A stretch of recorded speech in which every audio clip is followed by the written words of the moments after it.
السلام علیکم ورحمۃ اللہ تعالی وبرکاتہ۔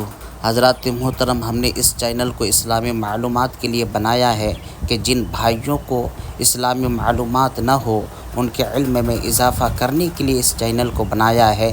اس لیے ہمارے چینل کو سبسکرائب کریں اور جو بھی ویڈیو آئے اسے دیکھیں اور اپنے علم میں اضافہ کریں۔ آج میں پہلے سوال سے شروع کرتا ہوں۔ آپ سے اگر پوچھا جائے کہ آپ کون ہیں تو اس سوال کا جواب دینا ہے ہم مسلمان ہیں۔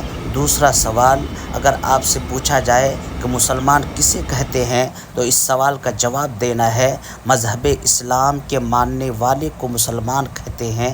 حضرات محترم، تیسرا سوال، اگر آپ سے پوچھا جائے کہ اسلام کا کلمہ کیا ہے تو آپ کو اس سوال کا جواب یہ دینا ہے کہ اسلام کا کلمہ یہ ہے لا الہ الا اللہ محمد الرسول اللہ صلی اللہ تعالی علیہ وسلم۔ اس کا نام کلمہ طیبہ ہے۔ حضرات محترم، آج ہم نے آپ کے سامنے 3 سوال کو رکھنے کی کوشش کری، پھر انشاءاللہ تعالی اگلے ویڈیو میں پھر بہترین سوال جواب کے ساتھ میں آپ کے سامنے رکھنے کی کوشش کروں گا۔ آپ تمامی حضرات سے گزارش ہے کہ ہمارے ویڈیو کو لائک اور کریں اور ساتھ ہی سبسکرائب بھی کریں اور ہمارے ویڈیو کو شیئر کریں تاکہ جن بھائیوں کو ان سوال کے جواب معلوم نہ ہو اس کے علم